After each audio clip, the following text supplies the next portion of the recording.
US president Donald ട്രംപിന്റെ Gaza പദ്ധതി തടയാനായി സൗദിയുടെ നേതൃത്വത്തിൽ അറബ് രാഷ്ട്രങ്ങൾ പദ്ധതി തയ്യാറാക്കിയിട്ടുള്ളതായിട്ടാണ് ഇപ്പോൾ റിപ്പോർട്ടുകൾ പുറത്തുവരുന്നത്. പാലസ്തീനികളെ പുറത്താക്കി ഗാസയെ സുഖവാസ കേന്ദ്രമാക്കി മാറ്റാനുള്ള ട്രംപിന്റെ നിർദ്ദേശം അംഗീകരിക്കാനാവില്ലെന്നും സൗദിയും മറ്റ് അറബ് രാജ്യങ്ങളും നേരത്തെ തന്നെ വ്യക്തമാക്കിയിട്ടുണ്ട്. സൗദിക്ക് പുറമെ ഈജിപ്ത്, ജോർദാൻ, UAE എന്നീ രാജ്യങ്ങൾ വൈകാതെ റിയാദിൽ യോഗം ചേരുകയും ചെയ്യും. ട്രംപിന്റെ നിർദ്ദേശത്തിന് പകരം മറ്റൊരു പദ്ധതി തയ്യാറാക്കി ട്രംപിനെ കൊണ്ട് തന്നെ അംഗീകരിപ്പിക്കാനുള്ള നീക്കം യോഗത്തിൽ വളരെയധികം ചർച്ചയാകും. പാലസ്തീൻ വിഷയത്തിൽ ഈജിപ്തിൽ ഈ മാസം 27-ന് ചേരുന്ന അറബ് ഉച്ചകോടിക്ക് മുന്നോടിയായിട്ടാണ് ഈ യോഗം പ്രധാനമായും. കുറഞ്ഞത് 4 പദ്ധതികളെങ്കിലും അറബ് രാജ്യങ്ങളുടെ പരിഗണനയിൽ ഉൾപ്പെടുന്നുണ്ട്.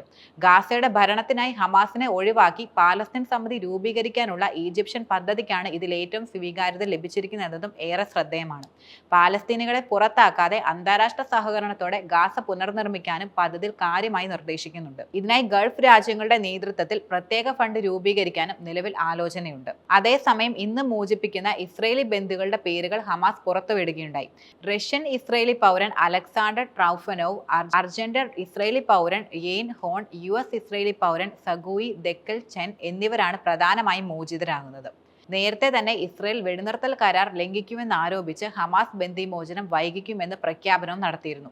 ഈജിപ്തും ഖത്തറും നടത്തിയ മധ്യസ്ഥ ശ്രമങ്ങൾക്കൊടുവിൽ മുൻധാരണ പ്രകാരം ഇന്ന് 3 ബന്ദികളെ മോചിപ്പിക്കാൻ ഹമാസ് പിന്നീട് തീരുമാനം കൈക്കൊണ്ടു.